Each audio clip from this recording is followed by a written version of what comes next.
എന്തുകൊണ്ട് ഈ 28,458 Indian students വിദേശ രാജ്യങ്ങളിൽ മരണമടഞ്ഞു എന്നുള്ളതിന് ഒരു ഉത്തരം നമുക്ക് വേണ്ടേ? ഹേ ഗൈസ്, എന്തെങ്കിലും വിശേഷം? സുഖമാണ് വിചാരിക്കുന്നു. പുതിയൊരു വീഡിയോ ബ്ലോഗിലേക്ക് ഏവർക്കും സ്വാഗതം. ഇന്നത്തെ തംബ്നെയിൽ പ്രത്യേകിച്ച് എടുത്ത് പറയേണ്ട ആവശ്യമൊന്നുമില്ല. കാണുമ്പോൾ തന്നെ നിങ്ങൾക്ക് മനസ്സിലാവും ഇന്നത്തെ തംബ്നെയിൽ എന്താണ്. അധികം ആരും ഡിസ്കസ് ചെയ്യാത്ത ഒരു ടോപ്പിക്കാണ് നമ്മൾ എടുത്തുകൊണ്ട് വന്നിരിക്കുന്നത്. തീർച്ചയായിട്ടും എന്തൊക്കെ ഇവിടെയുള്ള ഇൻഫർമേഷൻസ് ആണെങ്കിലും, ഇവിടുത്തെ സക്സസ് സ്റ്റോറീസ് ആണെങ്കിലും, ഇവിടുത്തെ ഫെയിലിയർ ആണെങ്കിലും, അതേപോലെ തന്നെ ഇവിടെയുള്ള അവസരങ്ങളൊക്കെ വാരി വിതരണത്തിൻ്റെ ഇടയിൽ ഇങ്ങനെയുള്ള ചില ടോപ്പിക്സും നമ്മൾ കാണേണ്ടതായിട്ടുണ്ട്, കേൾക്കേണ്ടതായിട്ടുണ്ട്. ഇതൊക്കെ സ്കിപ്പ് ചെയ്ത് പോവുമായിരിക്കാം നിങ്ങൾ, എനിക്ക് അറിഞ്ഞുകൂടാം. തീർച്ചയായിട്ടും നിങ്ങൾ സ്കിപ്പ് ചെയ്ത് പോകേണ്ടവർക്കൊക്കെ പോവാം. പക്ഷേ ഇവിടെ കുറച്ച് വസ്തുതകൾ ഈ അടുത്ത് കുറച്ച് മാധ്യമങ്ങൾ റിപ്പോർട്ട് ചെയ്തിട്ടുണ്ട്. ഇത് ദ ഇന്ത്യ ടുഡേ, അതേപോലെ തന്നെ ഇന്ത്യൻ എക്സ്പ്രസ്, അതേപോലെ തന്നെ ദ മിനിസ്ട്രി ഓഫ് എക്സ്റ്റേണൽ അഫയേഴ്സിന്റെ വെബ്സൈറ്റ്, ദ ഹിന്ദു, അതേപോലെ ലൈവ് മിന്റ്, NDTV, ഇങ്ങനെയുള്ള എല്ലാ മാധ്യമങ്ങളും ഇങ്ങനെയുള്ള ന്യൂസുകൾ റിപ്പോർട്ട് ചെയ്തിട്ടുണ്ട്. തീർച്ചയായിട്ടും ഒരു ഏജൻസും മറ്റ് ഇൻഫ്ലുവൻസേഴ്സും നമ്മൾ വീഡിയോ ചെയ്ത് കണ്ടിട്ടില്ല ഈ ഒരു ടോപ്പിക്കിനെ കുറിച്ച്. സോ അതുകൊണ്ട് തന്നെ നമ്മളെടുത്ത് ചെയ്യാമെന്ന് ഞാൻ വിചാരിക്കുന്നു എന്ന് മാത്രമേ ഉള്ളൂ. വേറെ ഒന്നും കൊണ്ടല്ല, അവസരങ്ങൾക്കൊപ്പം തന്നെ ഇതേപോലുള്ള വീഴ്ചകളും സംസാരിക്കപ്പെടേണ്ടതായിട്ടുണ്ടെന്ന് എനിക്ക് തോന്നിയുകൊണ്ടാണ്. സോ ആദ്യമായിട്ടൊക്കെ ഈ ചാനൽ ഇൻഫോർമേറ്റീവ് ആയിട്ടുള്ള എന്റർടൈനിങ് ആയിട്ടുള്ള കൊച്ചു യൂട്യൂബ് ചാനൽ സബ്സ്ക്രൈബ് ചെയ്യുക, നോട്ടിഫിക്കേഷൻ ലൈക്ക് ഷോ ആയിട്ടും നിങ്ങളുടെ സുഹൃത്തുക്കൾക്ക്, നിങ്ങളുടെ വീട്ടുകാർക്ക്, അത് കുടുംബക്കാർക്ക്, എല്ലാവരും വിദേശ രാജ്യങ്ങളിലേക്ക് ചേക്കേറുന്നതിന്റെ തിരക്കിലാണ്. തീർച്ചയായിട്ടും പോവാം, എല്ലാവരും വരിക, ക്ഷണിക്കുന്നു എല്ലാവരെയും. പക്ഷേ ഇങ്ങനെയുള്ള വസ്തുതകൾ കൂടി നമുക്കൊന്ന് പരിചയപ്പെടേണ്ടതായിട്ടുണ്ട്. എന്തുകൊണ്ട് ഈ 28,458 ഇന്ത്യൻ സ്റ്റുഡൻസ് വിദേശ രാജ്യങ്ങളിൽ മരണമടഞ്ഞു എന്നുള്ളതിന് ഒരു ഉത്തരം നമുക്ക് വേണ്ടേ? തീർച്ചയായിട്ടും നമുക്കതിൻ്റെ ആവശ്യമുണ്ട്. കാരണം മലയാള മാധ്യമങ്ങൾ അതെടുത്ത് ചർച്ച ചെയ്തിട്ടുണ്ടോ എന്ന് എനിക്ക് അറിഞ്ഞുകൂടാ. ഇനിയിപ്പം ചർച്ച ചെയ്യുമോ എന്ന് എനിക്ക് അറിഞ്ഞുകൂടാ. കാരണം ഏജൻസികളും അതേപോലെ തന്നെ ഇപ്പോൾ നമുക്കൊരു ഏജൻസി ഉണ്ട്.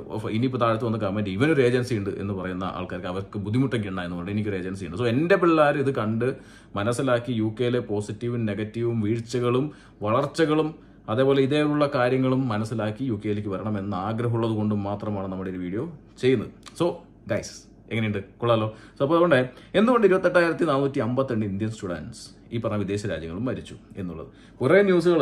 അതിൽ Indian express 633 Indian students died in last 5 year. Highest മരണം എവിടെയാണ് നടന്നിരിക്കുന്നത് വെച്ച് കഴിഞ്ഞാൽ കാനഡയിലാണ്. 19 മരണങ്ങൾ എന്നുള്ളതാണ്. ഓക്കെ, ഒരുപാട് കാര്യങ്ങൾ ഇതിനകത്തുണ്ട്. അപ്പോൾ ഇത് കണക്കുകളും കാര്യങ്ങളിലേക്ക് കിടക്കാം. ഓക്കെ, ഇതിനകത്ത് 24,278 സ്റ്റുഡൻസ് നാച്ചുറൽ കാരണങ്ങൾ കൊണ്ടാണ് മരണമടഞ്ഞിരിക്കുന്നത് എന്നാണ് അറിയാനായിട്ട് സാധിച്ചത്. ആ നാച്ചുറൽ കാരണം എന്ന് വെച്ച് കഴിഞ്ഞാൽ ചിലപ്പോൾ മറ്റെന്തെങ്കിലും അസുഖങ്ങളായിരിക്കാം, ഇല്ലെങ്കിൽ മറ്റെന്തെങ്കിലും പ്രശ്നങ്ങളുള്ളത് കൊണ്ട് മരിച്ചതായിരിക്കാം എന്നുള്ളത് നമുക്ക് കണക്കൂട്ടാം. എന്നാലും വളരെ ഇമ്പോർട്ടൻ്റ് ആണ് ആ ടോപ്പിക്, ഹെൽത്ത് എന്നുള്ളൊരു ടോപ്പിക്. തീർച്ചയായിട്ടും UK, യൂറോപ്പ്, എല്ലാ വെസ്റ്റേൺ കൺട്രീസിലേക്ക് പോകുന്ന ആൾക്കാർക്ക് നമുക്കറിയാം, ഇവിടെ പൈസ ഉണ്ടാക്കുന്നു, പണം ഉണ്ടാക്കുന്നതനുസരിച്ച് അത് പൊട്ടിച്ച് കളയുന്നുണ്ട്. ഫുഡൊക്കെ കഴിക്കുക, ആവശ്യത്തിന് ഫുഡ് കഴിക്കുക, എല്ലാം ചെയ്യുന്നൊക്കെ ഉണ്ട്. എന്നാൽ ഇവിടെ നമുക്ക് ഒരു കൺട്രോൾ കിട്ടുന്നില്ല. കാരണം നമ്മുടെ നാട്ടിൽ നിന്ന് നമ്മുടെ നാടൻ ഫുഡ് കാര്യങ്ങളൊക്കെ കഴിച്ചു വരുന്നത് കൊണ്ട് തന്നെ ഇവിടെ വന്നിട്ടും അത് പൈസയും കൂടി കിട്ടുമ്പോൾ റെസ്റ്റോറൻറ്റുകളിൽ നിന്ന് നല്ല സ്വാദിഷ്ടമായ ഫുഡുകൾ യഥേഷ്ടം വാങ്ങിച്ച് കഴിക്കാൻ പറ്റും നമുക്ക്. അതുകൊണ്ട് തന്നെ വാങ്ങിച്ച് കഴിക്കുന്ന തെറ്റൊന്നുമില്ല. പക്ഷേ നമുക്ക് അതിനനുസരിച്ചിട്ടുള്ള ഒരു വർക്കൗട്ട് കാര്യങ്ങളൊക്കെ ഉണ്ടാക്കിയെടുക്കുന്നതും വളരെ നന്നായിരിക്കും എന്നുള്ളതും കൂടി പറയട്ടെ. ഇപ്പോൾ എൻ്റെ കാര്യമാണെങ്കിലും ഇതൊക്കെ തന്നെയാണ് അവസ്ഥ. ഞാനും അതും കൂടി എനിക്കും കൂടി പറഞ്ഞതാണെന്ന് മാത്രം, വേറെ ഒന്നും കൊണ്ടല്ല. നമ്മളെല്ലാവരും അങ്ങനെ ആയിപ്പോവും. സോ ഹെൽത്ത് വളരെ ഇമ്പോർട്ടൻ്റ് ആണ്. ഹെൽത്ത് ഈസ് വെൽത്ത് എന്നൊക്കെ പറയില്ലേ? സോ അത് നമുക്ക് വീണ്ടും പറയാം. എന്തായാലും ആരും കേൾക്കാൻ പോകുന്നില്ല എന്ന് എനിക്കറിയാം, എങ്കിലും പറയുവാണേ. സോ അതുകൊണ്ട് അത്രയും ആൾക്കാർ മരിച്ചിരിക്കുന്നത് നാച്ചുറൽ കേസുകൾ കൊണ്ടാണ്. പിന്നെ 1622 കേസുകൾ മരിച്ചിരിക്കുന്നത് ആക്സിഡന്റ് കേസുകളാണ്.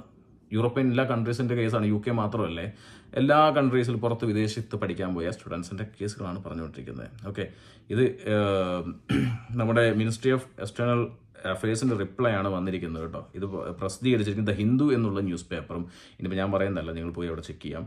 സോ 1622 ആക്സിഡന്റ് കേസുകൾ ഉണ്ടായി മരിക്കുന്നു. തീർച്ചയായിട്ടും ആക്സിഡന്റ് കേസുകൾ സ്വാഭാവികമായിട്ട് ഉണ്ടാവാം. പക്ഷെ നമുക്ക് ഈ അടുത്തൊക്കെ നമുക്കറിയാം, കുറേ ആളുകൾ നമുക്ക് അറിയുന്ന ഈ UK ഉണ്ടായ കാര്യങ്ങൾ വെച്ച് കഴിഞ്ഞാൽ, നാട്ടിൽ നിന്ന് ഡ്രൈവിംഗ് ഒക്കെ നല്ല അടിപൊളിയായിട്ട് ചെയ്യുന്ന ആളുകൾ അവരുടെ ഒരു കോൺഫിഡൻസിന്റെ പുറത്ത് ഒരു വിദേശ രാജ്യത്ത്, ഏതും ആവട്ടെ, ഇനി UK അല്ല യൂറോപ്പല്ല, ഏത് രാജ്യത്തും വണ്ടി എടുത്തിട്ട്, ഇവിടെ നമുക്കറിയാം വണ്ടി എടുക്കുന്നതിന് അധികം റേറ്റ് ഒന്നുമില്ല. നമുക്കൊരു മാസം ശമ്പളം ഉണ്ടെങ്കിൽ സുഖമായിട്ട് വണ്ടിയൊക്കെ എടുത്ത് അടിപൊളി വണ്ടികൾ, സ്പോർട്സ് കാറുകളും കാര്യങ്ങളും എടുത്ത് നിങ്ങൾക്ക് ഓടിക്കാം. അത് നിങ്ങൾക്ക് റൂൾ അറിഞ്ഞിട്ടാണോ എന്ന് എനിക്കറിഞ്ഞില്ല. നമുക്കറിയാം നമ്മുടെ ഇന്ത്യൻ ലൈസൻസ് ഉണ്ടെങ്കിൽ 1 ഇയർ ഇവിടെ ഓടിക്കാനായിട്ട് സാധിക്കും. അത് നിങ്ങൾ നല്ല രീതിയിൽ ഓടിക്കും എന്നുള്ളത് അറിയാം. പക്ഷേ ഒരു രാജ്യത്തെ നിയമങ്ങൾ അറിയാതെ വന്നുടൻ തന്നെ വണ്ടി ഓടിക്കാം എന്നറിഞ്ഞിട്ട് നമ്മൾ വണ്ടി എടുത്ത് ഓടിക്കാൻ ചെന്ന് കഴിഞ്ഞാൽ ചില പ്രശ്നങ്ങൾ നമുക്ക് ഉണ്ടാവാം. അതിന് നിങ്ങൾ ഇവിടെ വന്നു കഴിഞ്ഞാൽ നല്ല എക്സ്പീരിയൻസ് ഉള്ള ഡ്രൈവേഴ്സിൻ്റെ ഒപ്പം, ഇവിടുത്തെ ലൈസൻസ് ഉള്ള ഡ്രൈവേഴ്സിൻ്റെ ഒപ്പം ഒരു മിനിമം ഒരു 5-6 മാസം ട്രെയിൻ ചെയ്യിപ്പിച്ചില്ലെങ്കിൽ മനസ്സിലാക്കിയ ശേഷം മാത്രം വണ്ടി എടുത്ത് ഓടിക്കുന്നത് നന്നായിരിക്കും. ഇവിടെ പല സ്റ്റുഡൻസും മരണപ്പെട്ടു എന്ന് പറഞ്ഞ് ഞാൻ വീഡിയോ ചെയ്തിട്ടുണ്ട്. ഒരുപാട് വീഡിയോസ് നിങ്ങൾ മുന്നോട്ട് എത്തിച്ചിട്ടുണ്ട്. കാരണം ഇതേപോലെ തന്നെ ആക്സിഡന്റ് ഡെത്തുകളാണ് അവിടെ ഉണ്ടായിരിക്കുന്നത് വണ്ടി ഓടിച്ചിട്ട്. പിന്നെ അറിയാതെ ഏതെങ്കിലും വണ്ടിയിൽ പോകുന്ന സമയത്ത് വണ്ടി ഒന്ന് ഇടിച്ചു മരിച്ചു എന്ന് പറയുന്നതിൽ ഞാൻ പറഞ്ഞ പോലെ തന്നെ അതിനകത്തൊന്നും പറയാനില്ല അതിനകത്ത്. ഓക്കെ, സോ വെഹിക്കിൾ ആക്സിഡൻസ് എല്ലാവിടെയും കോമൺ ആണ്, നമ്മുടെ നാട്ടിൽ ഉണ്ടാവാറുണ്ട് എന്നുള്ളതൊക്കെ നമുക്കറിയാം. പക്ഷേ ഈ പറഞ്ഞ യൂറോപ്യൻ രാജ്യങ്ങൾ വരുമ്പോൾ നമുക്കറിയാം ഇവിടെ സേഫ്റ്റി വളരെ ഇമ്പോർട്ടൻറ്റ്, എല്ലാവരുടെയും സേഫ്റ്റി വളരെ ഇമ്പോർട്ടൻ്റ് ആണ്. പക്ഷേ നമുക്ക് സേഫായിട്ട് ട്രാവൽ ചെയ്യാൻ മറ്റ് പല വഴികളുമുണ്ട്. അതൊക്കെ യൂസ് ചെയ്യാൻ പറ്റുന്നതെങ്കിൽ കുറച്ചും കൂടി യൂസ് ചെയ്യുക. കാര്യങ്ങൾക്ക് മനസ്സിലായിട്ട് വണ്ടി എടുക്കുകയാണെങ്കിൽ കുറച്ചും കൂടി നല്ലതാണ്. 686 മരണങ്ങൾ ഡ്യൂ ടു ഒക്യുപ്പേഷണൽ ഹസാർഡ്സ്.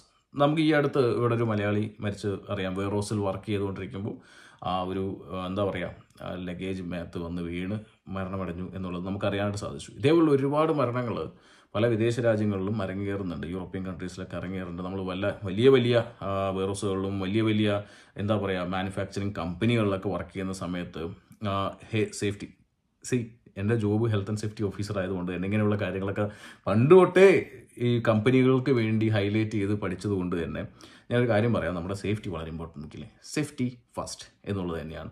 നമ്മൾ സേഫ് ആണെങ്കിലേ നമുക്ക് നാളെയും പൈസ ഉണ്ടാക്കാൻ പറ്റുള്ളൂ, സമ്പാദിക്കാൻ പറ്റുള്ളൂ, വിദേശ രാജ്യത്തേക്ക് പോകാൻ പറ്റുള്ളൂ, ഇല്ലെങ്കിൽ നമുക്ക് നല്ലൊരു ജീവിതം ഉണ്ടാവാൻ സാധിക്കുള്ളൂ. പക്ഷേ സേഫ്റ്റി നോക്കാതെ ഇന്ന് പണിയെടുത്തു കഴിഞ്ഞാൽ തീർച്ചയായിട്ടും നാളേക്ക് എന്നുള്ളൊരു സംഭവം നമ്മൾ ഉണ്ടാവില്ല എന്ന് കൂടി പറയട്ടെ.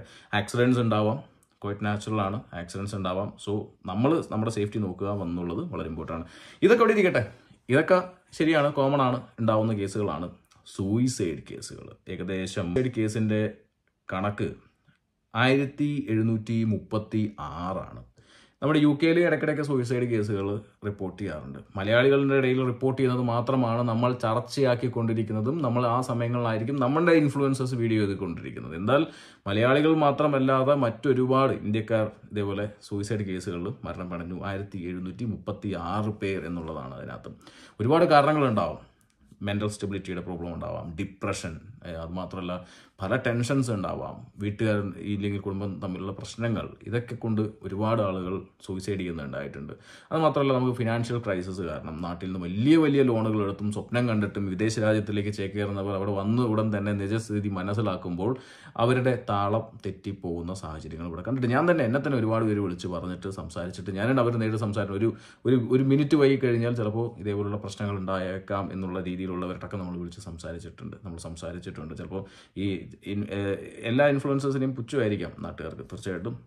പക്ഷെ നമ്മൾ ഇങ്ങനെയുള്ള കാര്യങ്ങളൊക്കെ നമ്മളെ വിളിച്ച് സംസാരിക്കുകയും പറ്റുന്ന രീതിയിൽ നമുക്ക് അവരെ ഹെൽപ്പ് ചെയ്യാനായിട്ടുള്ള നമുക്ക് സാധിച്ചിട്ടുണ്ട്. നമ്മുടെ സൈക്കോളജിസ്റ്റ് ആയിട്ടുള്ള ഒരുപാട് വർക്ക് ചെയ്യുന്നവരുണ്ട്, അവരൊക്കെ ഗൈഡ് ചെയ്ത് കൊടുക്കാനും നമുക്ക് സാധിച്ചിട്ടുണ്ട്. UK-യിൽ മറ്റു രാജ്യങ്ങളിലൊന്നും നമുക്ക് ഒന്നും ചെയ്യാൻ സാധിക്കില്ല. അതിനകത്ത് തീർച്ചയായിട്ടും അത് അവരുടെ മെൻ്റൽ സ്റ്റെബിലിറ്റി കാര്യങ്ങൾ നോക്കുക. ഇതിനകത്ത് എനിക്ക് പറയാനുള്ള ഒരു കാര്യം എന്ന് വെച്ച് കഴിഞ്ഞാൽ നിങ്ങൾ വരുന്ന സമയത്ത് മാർക്കറ്റ് സ്റ്റഡി, റിസർച്ച് കാര്യങ്ങൾ എല്ലാം വളരെ ഇമ്പോർട്ടൻ്റ് ആയിട്ട് നിങ്ങൾ ചെയ്തിട്ട് വരണം. കാരണം വെച്ച് കഴിഞ്ഞാൽ ഇവിടെ വന്നിട്ട് ഇതേപോലെ സർവൈവ് ചെയ്യാൻ പറ്റിയില്ല, അല്ലെങ്കിൽ ഇവിടെ വന്നിട്ട് നേരത്തെ അറിഞ്ഞുകൊണ്ട് പിന്നെയും എന്തിനാണ് ഈ കെണിയിൽ വന്ന് ചാടുന്നത് എന്നുള്ള ചോദ്യം അവിടെ അവശേഷിക്കുന്നുണ്ട്. പിന്നെ വീട്ടുകാർ തമ്മിലുള്ള പ്രശ്നം കാര്യങ്ങളൊക്കെ ഉണ്ടാകുമ്പോൾ തന്നെ എടുത്തോടുകയും ചെയ്യാൻ പറ്റിയൊരു കാര്യമല്ല ഈ പറഞ്ഞ സൂചന. ഒരിക്കൽ ചെയ്ത് കഴിഞ്ഞാൽ പിന്നെ തിരിച്ചു വരവില്ല, അങ്ങോട്ട് പോക്കേ ഉണ്ടാവുള്ളൂ എന്നുള്ള കാര്യം കൂടി ഒന്ന് ഓർമ്മിപ്പിക്കട്ടെ. മറ്റൊരു കാര്യം ഇത് വന്ന് പറഞ്ഞു തരുന്നത് എനിക്ക് അറിഞ്ഞൂടാ, ഞാൻ എന്തായാലും പറഞ്ഞു എന്ന് മാത്രമേ ഉള്ളൂ. സൂയിസൈഡ് ഒന്നിനും പരിഹാരമല്ല. ഇതിനൊക്കെ ഓൾട്ടർനേറ്റീവ് സൊല്യൂഷൻ ഉണ്ട്, ഇല്ലെങ്കിൽ അതങ്ങോട്ട് മനഃപൂർവ്വം അങ്ങോട്ട് മറന്ന് കളയുക എന്നുള്ളതാണ് നമുക്ക് നോക്കാനുള്ളത്. അതിപ്പോൾ എന്ത് തന്നെയാണെങ്കിലും എന്നും കൂടി പറയട്ടെ. പിന്നെ 136 ഫ്രം വയലൻസ് ആൻഡ് മർഡർ എന്നുള്ളതാണ്. വളരെ രസമുള്ളൊരു കാര്യം അല്ലേ? വയലൻസും മർഡറും ഇവിടെ തന്നെ UK തന്നെ എത്ര അങ്ങനെ തന്നെ കേസുകൾ ഉണ്ടായിട്ടുണ്ട്. മലയാളിയെ കുത്തിക്കൊന്നു, മലയാളി സ്വന്തം കുടുംബത്തെ കൊന്നുകളഞ്ഞിരിക്കുന്ന കേസുകൾ വരെ ഉണ്ടായിട്ടുണ്ട്. മലയാളികൾ മറ്റുള്ളവരെ ആക്രമിക്കുന്ന കേസുകളും ഇവിടെ വളരെ മലയാളികളുടെ ഇടയിൽ കേസ് വരുമ്പോൾ മാത്രമാണ് നമ്മളെപ്പോലുള്ളവർ അറിയുന്നത് എന്നുള്ള കാര്യം പറയട്ടെ. പക്ഷേ ഒരുപാട് കേസുകൾ വയലൻസ് അത് മർഡറായിട്ട് മാറുന്നു എന്നുള്ളതും നമുക്കറിയാൻ സാധിച്ചിട്ടുണ്ട്. ചെറിയ കേസുകളുടെ പുറകെ തന്നെ നമുക്ക് അറിയാം വലിയ കുറ്റകൃത്യങ്ങൾ ചെയ്യുന്ന ആളുകൾ ഉള്ള രാജ്യമാണ്. സോ 136 ആളുകൾ മരിച്ചത് വയലൻസിൽ നിന്നാണെന്നുള്ളതും നമുക്കറിയാനായിട്ടും വളരെ വിഷമമുള്ളൊരു കാര്യമായിട്ടാണ് നമുക്ക് കാണാനായിട്ട് സാധിച്ചത്.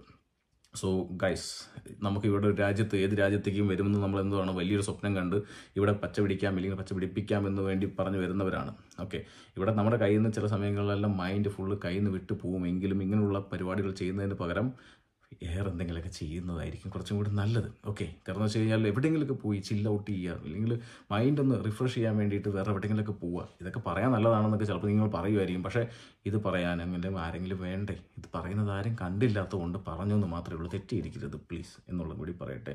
ഞാൻ ന്യൂസ് ലിങ്കുകൾ കാര്യങ്ങളെല്ലാം നിങ്ങൾക്ക് കൊടുക്കാം. ഓക്കെ, സോ ഗൈസ്, നമുക്ക് ഈ ഒരു ന്യൂസ് അവിടെ ഇരിക്കട്ടെ.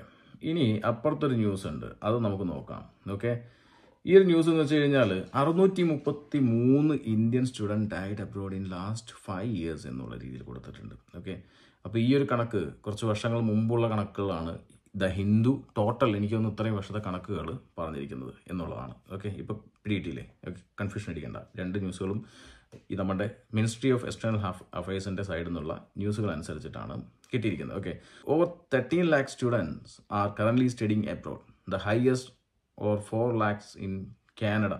ഓക്കെ, 4 ലക്ഷം സ്റ്റുഡൻസ് കാനഡയിൽ പഠിക്കുന്നുണ്ട് എന്നുള്ളതാണ്. Okay, at least 633 Indian students have died abroad across 41 countries including highest in Canada 172. Okay, 172 students കാനഡയിൽ മാത്രം മരണമടഞ്ഞു ലാസ്റ്റ് 5 വർഷത്തിൻ്റെ ഇടയിൽ എന്നുള്ളതാണ്. ഓക്കെ, അതിനകത്ത് 19 students due to died abroad due to attack and terror related ഇൻസിഡൻസിൽ, അതായത് 19 സ്റ്റുഡൻസോളം ആ ഒരു രീതിയിൽ മരണമടഞ്ഞു എന്നുള്ളതും വളരെ വളരെ വളരെ സാഡ് ആയിട്ടുള്ളൊരു കാര്യമാണ്. Okay, according to minister of state for external affairs Kirti Vardhan Singh, 108 death were reported from the US while 58 students passed away in the UK.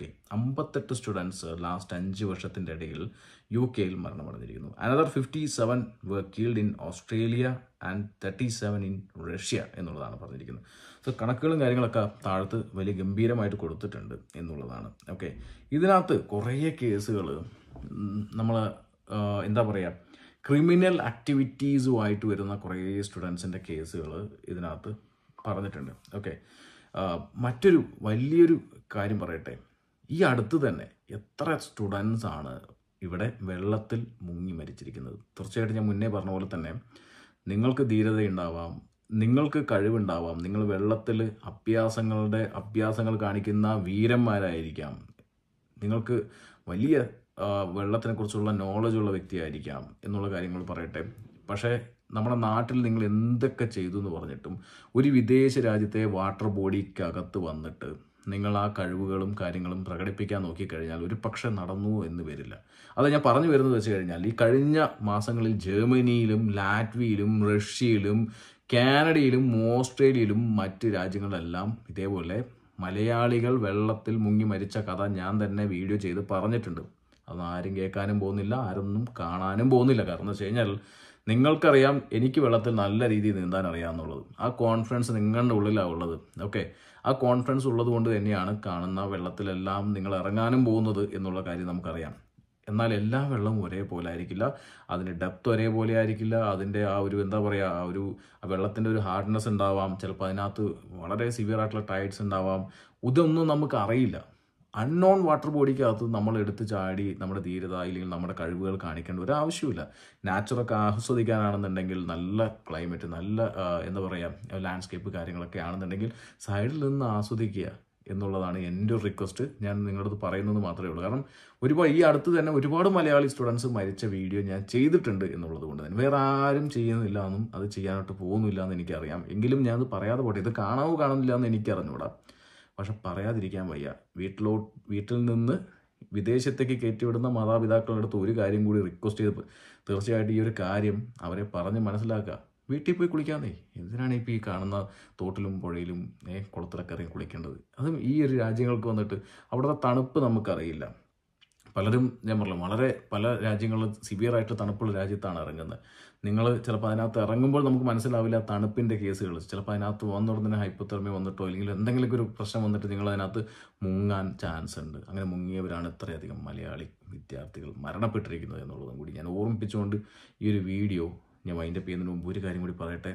ഇത്രയും മരണങ്ങൾ അതിനകത്ത് കുറേയധികം നോർമൽ ഡെത്തുകളാണെന്നുണ്ടെങ്കിലും കുറേയധികം ക്രൈമിൻ്റെ പുറത്തും ആക്സിഡൻറ്റിൻ്റെ പുറത്തും ഇതേപോലെ തന്നെ പല കേസുകൾ വെള്ളത്തിൽ മുങ്ങിയിട്ടും പല കേസുകൾ കൊണ്ടൊക്കെയാണ് മരിച്ചിരിക്കുന്നത് എന്നുള്ള കാര്യം കൂടി ഞാൻ ഓർപ്പിക്കട്ടെ. ഇനി ആവർത്തിക്കാതിരിക്കട്ടെ.